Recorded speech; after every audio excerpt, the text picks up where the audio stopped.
بسم اللہ الرحمن الرحیم رب یسر ولا تعسر واتمم بالخیر۔ مومنین کرام، امام زین العابدین علیہ السلام کی دعا، صحیفہ سجادیہ کی دعا نمبر 44۔ سرکار زین العابدین علیہ السلام ماہ رمضان المبارک کا استقبال کر رہے ہیں۔ ماہ رمضان المبارک کے آغاز میں دعا پڑھتے ہیں اور اس دعا میں دعائیہ انداز میں دعا میں سرکار زین العابدین علیہ السلام نے رمضان المبارک کے فضائل بھی بیان کیے، مناقب بھی بیان کیے، رمضان المبارک کی عزت و شرف کو بھی بیان کیا، اور ماہ رمضان المبارک کے کیا تقاضے ہیں، ان تمام چیزوں کو امام علیہ السلام نے دعائیہ انداز میں بیان فرمایا ہے۔ آج جس پیراگراف کو پڑھنے جا رہے ہیں اس کی ابتدا بھی درود پاک سے ہو رہی ہے۔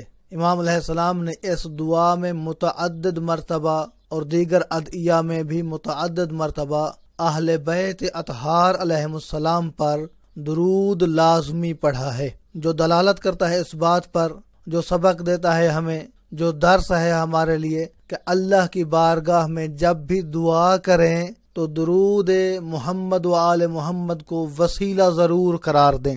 دعا مانگیں، دعا سے پہلے بھی درود پڑھیں، دعا کے آخر میں بھی درود پڑھیں۔ یقیناً اللہ کی ذات درود محمد و آل محمد علیہ السلام کے صدقہ میں ہماری دعاؤں کو مستجاب فرمائے گی۔ امام علیہ السلام کے لفظ ہیں اللہم صلی علی محمد و آلہ، بار الہ تو محمد و آل محمد پر درود بھیج، وجنبنا الالحاد فی توحیدک۔ الحاد کہتے ہیں ہٹ جانے کو، الحاد کہتے ہیں بھٹک جانے کو، الحاد کہتے ہیں کسی چیز سے کسی دوسری جانب مائل ہو جانے کو۔ بار الہ ہمیں توحید سے مائل نہ فرما، ہمیں ملحد بننے سے بچا۔ بار الہ ہم چاہتے ہیں کہ ہم الحاد سے اجتناب کریں، تیری توحید کے ملحد نہ ہو جائیں۔ وَالتَّقْصِيرَ فِي تَمْجِيدِكَ، بار الہ تو بزرگ ہے، بار الہ تیری ذات عظیم الشان ہے، ہمیں اپنی بزرگی کی تعریف کرنے کی توفیق عطا فرما، ہمیں اس تقصیر سے معاف فرما۔ بار الہ ہمیں بچا کہ ہم تیری شان کی گستاخی کر بیٹھیں، ہم تیری ذات کی وہ مدح و ثنا نہ کریں جو ہمیں کرنا چاہیے۔ وَشَكَّ فِي دِينِكَ، بار الہ تو نے ہمارے لیے دین قرار دیا ہے، ہمیں اس دین میں شک کرنے سے محفوظ فرما۔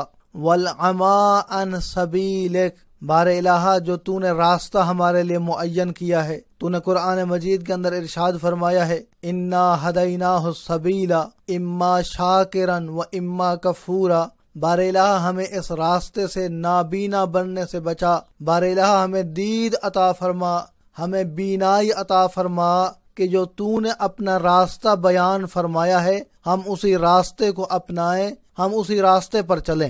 والاغفال لحرمتک، اللہ خداوند قدوس تیری ذات محترم ہے، تیری ذات عظیم ہے، بار الہ ہمیں اپنی ذات کا احترام عطا فرما، اس سے غفلت کرنے سے محفوظ فرما۔ والانخداع لعدوک الشیطان الرجیم، بار الہ جو تیرا دشمن ہے، جو شیطان ہے، جو رجیم ہے، جو مردود ہے، اللہ ہمیں اس کے دھوکے سے محفوظ فرما۔ امام علیہ السلام نے یہ دعائیں کی، پھر ایک مرتبہ درود اہل بیت علیہم السلام کا امام علیہ السلام نے پڑھا ہے اللہم صلی علی محمد و آلہ، بار الہ محمد اور اس کی پاک آل پر درود بھیج۔ اس کے بعد امام علیہ السلام نے بڑی ہی خوبصورت انداز میں دعا کی ہے۔ امام علیہ السلام فرماتے ہیں اللہ کی بارگاہ میں ملتمس ہیں، اللہ کی بارگاہ میں ملتجی ہیں، اور ہمیں یہ سبق دے رہے ہیں کہ اللہ کی بارگاہ میں ہم کلام کیسے ہونا ہے، اللہ کی بارگاہ میں دعا کرنا ہے تو کس رنگ میں دعا کرنا ہے۔ یہ مہینہ کیونکہ جہنم سے آزادی کا مہینہ ہے، اس مہینے میں اللہ تبارک و تعالی نے بہت سی گردنوں کو جہنم سے آزاد کرنا ہے۔ امام علیہ السلام فرماتے ہیں کہ بار الہ اس مہینے میں بہت سارے لوگوں کو تو نے آزاد کرنا ہے، جہنم کی آگ سے آزاد کرنا ہے۔ بار الہ ہمارا نام بھی انہی ناموں میں لکھ دے۔ وَإِذَا كَانَ لَكَ فِي كُلِّ لَيْلَةٍ مِّن لَيَالِي شَهْرٍ هَذَا رِقَابٌ،